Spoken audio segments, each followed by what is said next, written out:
So with some of his former teammates from United's famous squad of 1992, the youth generation of 92, set up the University Academy 92, which is a small university catering especially to students from less privileged backgrounds.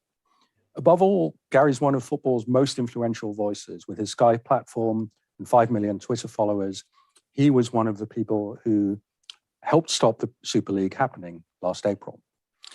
Now, you can all ask questions at any time via the Q&A box to the right of your screen, and we'll answer as many as we can in the last 5 minutes of the discussion. You can share thoughts and tweets on social media using the hashtag #FTFootball. Now, we're going to talk about some of the burning issues in the game, but we have to start with the Ukrainian war and football.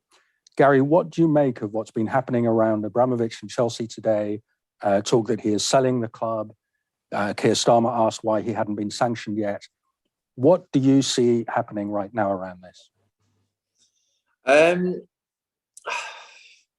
Look, I'm slightly conflicted here in the sense that I am a believer in international money coming into football. I think we've benefited from it enormously. I think there have been good examples of it. I'm also a fan of international investment and into our cities, into our regions, to create wealth and growth and jobs and strengthen our economy. In respect of sort of Abramovich and Chelsea, he's been an owner of Chelsea now for 20 years. And I think that from my point of view, I've spoken openly about how I've welcomed the challenge to the historical elite in football, or the traditional elite, which was Manchester United, Liverpool and Arsenal, that new money into Chelsea, whether it be Blackburn all those years ago when Jack Walker put money in, Leicester City winning the league, Manchester City and the Abu Dhabi wealth that's coming to our city here in Manchester. I do believe we're a stronger league for it. I do believe that we have a more competitive league. We have a league that's admired all around the world. I've always found it difficult. There are people who I have debated against when, say, for instance, the Saudi money comes into Newcastle, or the Russian money comes into Chelsea, the Abu Dhabi money comes into Manchester City, that it shouldn't be allowed. And I've always been a lot softer around that opinion in terms of thinking that actually I'm not wholly against it. However, I've always felt that it should come with responsibility. And that's come home to roost this week. I think that obviously there are alleged links between Abramovich and Putin. And I think what he's done this week has meant that the association with Chelsea and Abramovich has become a problem. Am I in a situation where I feel that Roman Abramovich should be kicked out of Chelsea, should be kicked out of English football? No, I'm actually not there. People might be surprised at that. What I do believe football needs is a fit and proper owners test that is more robust and resilient. And what we also need is independence and transparency. So let's say, for instance, the Newcastle takeover from Saudi money. We know that they've been accepted, but we don't know why they've been accepted. We don't know what criteria they've had to meet. It's not something that is publicly available. And I believe the game's far too popular, far too important in this country for fans of football clubs and the wider game not to understand what the criteria is for people to own a football club. And you know, some of the biggest problems I have aren't with international owners. Some of the biggest problems I've had in the last few years have been with English owners of clubs like Bury Football Club, my hometown team, who've gone bust. Derby County's current problems are through an English owner. So I think just there are a wider set of rules, processes, independence and transparency that needs to come into English football, and that needs to be through an independent regulator. I've been quite strong on that. But in respect of this week's events with regards to Roman Abramovich and Chelsea, I think he is obviously backing off. He's reversing down the road. He's seen the danger of owning a football club now in this country and the fact it could be seized. Pressure is coming on Boris Johnson from Keir Starmer, but pressure is also coming on Boris Johnson from many different areas that he needs to put sanctions on Abramovich. And we have had a government, the current Conservative Party, who have accepted Russian money now for many years. They've watched people be poisoned on our streets. And they've not done anything about it. And it's now obviously causing us a huge issue. You know, Russia have tried to exploit weak leadership in the West. The fact that Brexit, the fact they've interfered with referendums, they've interfered with elections, and we've allowed them to sort of move forward and sort of, if you like, harbour their money and harness the wealth and harness the sort of elite of Russia in our cities, to the fact that they've laundered their money through London. And it's it's the government that have got a bigger problem at this moment in time, I think, than English football. But there is no doubt English football has got a question to ask, and that is, does it want state-funded money or state-sponsored money in its game? Yeah, I mean, you seem to be rather torn as a football man. You are happy that Chelsea have been a very successful club and have challenged, as you say, the traditional giants, and Abramovich, as a football club owner, has done well. But this man has laundered his reputation through football for nearly 20 years. People are describing Chelsea as a Kremlin asset. Is this really what we want for football? Wouldn't it be better if Chelsea were less good, if Newcastle were less good, but not owned by regimes, including Saudi, that have started terrible wars in the last 5 years? Maybe I'm extremely naive, and I don't discount that my view has always been that when I look at countries like Russia that I travelled to, my first game to Manchester United, my first away trip to Manchester United in 1992 was to Moscow, Torpedo Moscow. And I saw military personnel on the streets. My first trip to China was in 1995. And again, I saw guns and military personnel on the streets. I've been to countries that we're now talking about 30 years ago. And I've always viewed it that I would prefer that we collaborate, we work with, that we try and modernise those countries to engage with them and speak with them, and that we do hold our arms out to them, and that we do accept them. But that should come with some level of standard of decency. And maybe that's naive. So if Saudi wants to, if you like, adopt and change and, I suppose move away from what would be the sort of very, very, their approach towards the LGBTQ community, their approach to human rights.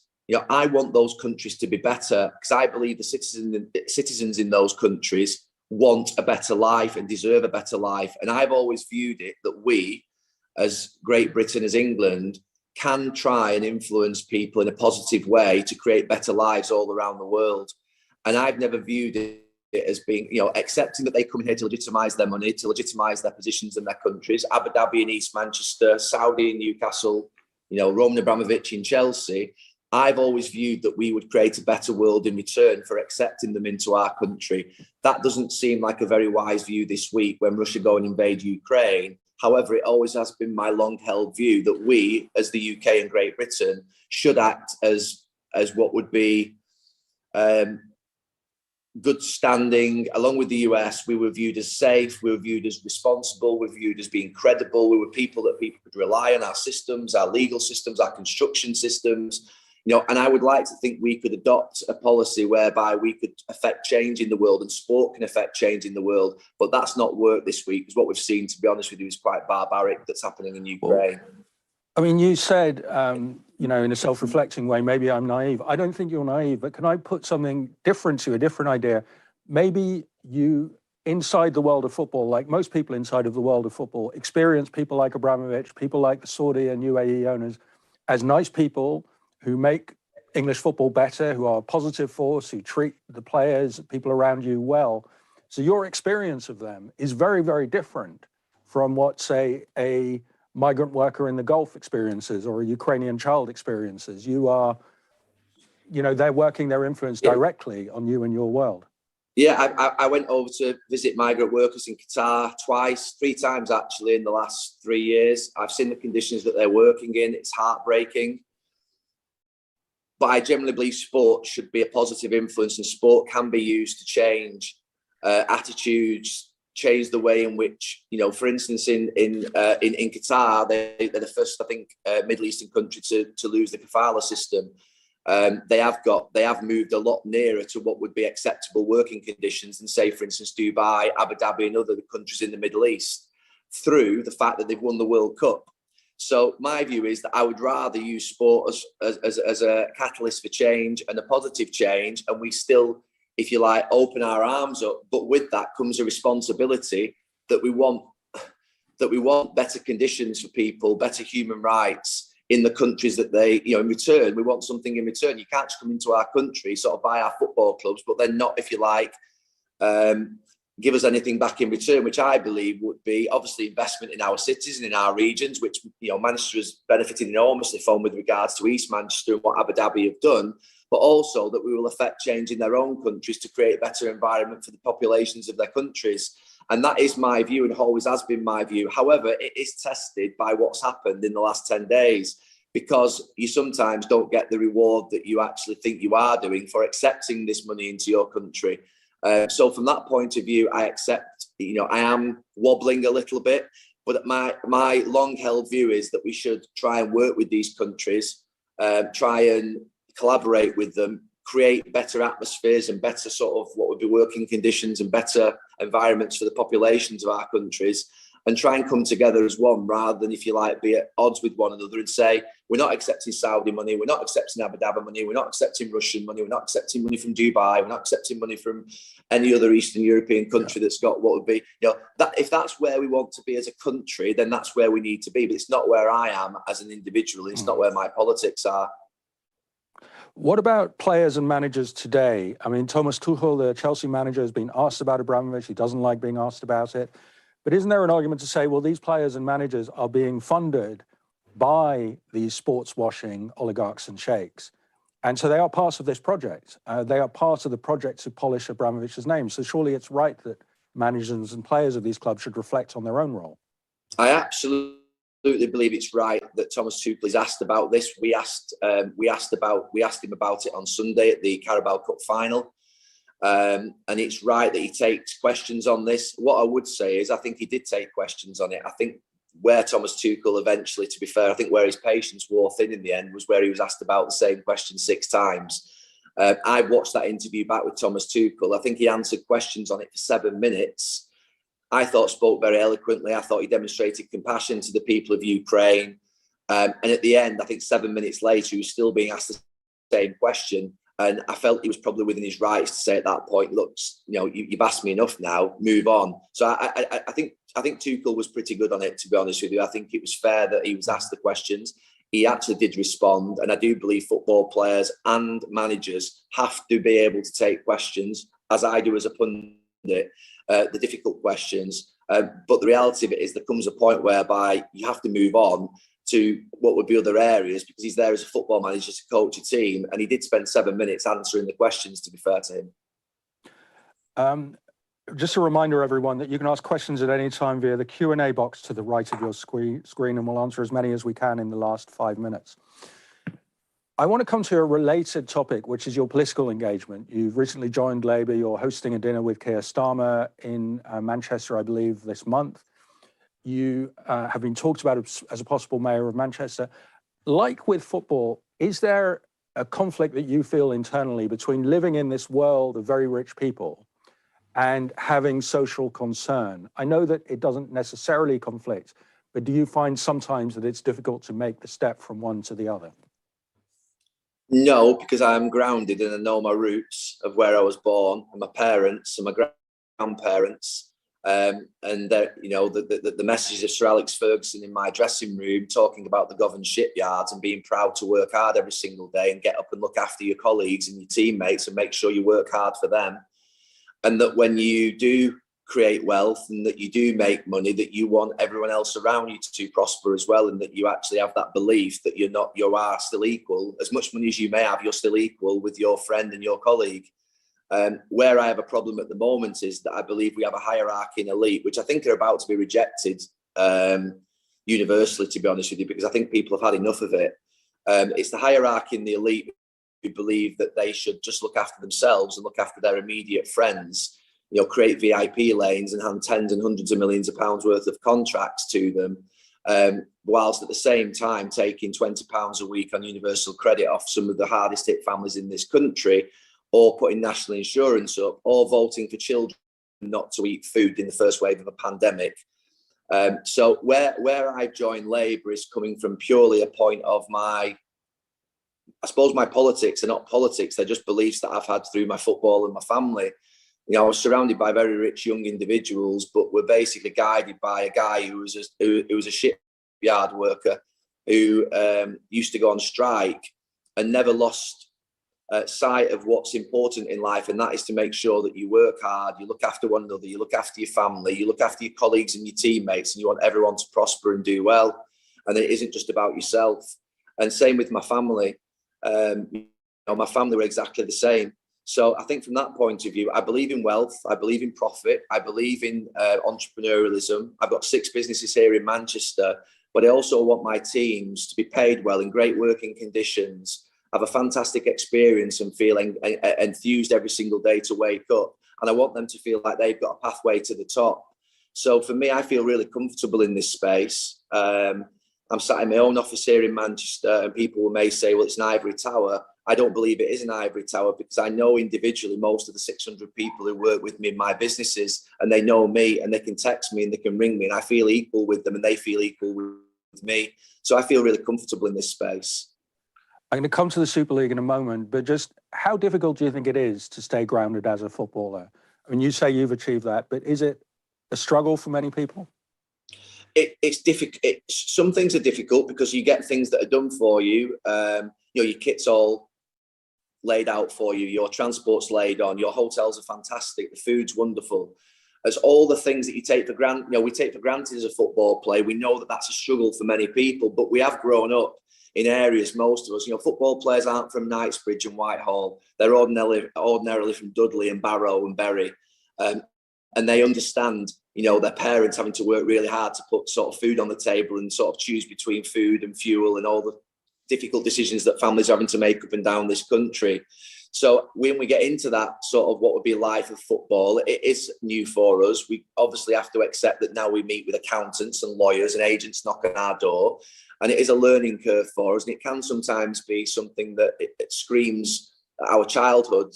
And sometimes you find it that football players do get carried away, and maybe I've been carried away at times in my life where I've had money and I've maybe not spent it wisely, or I've maybe lived a little bit in excess.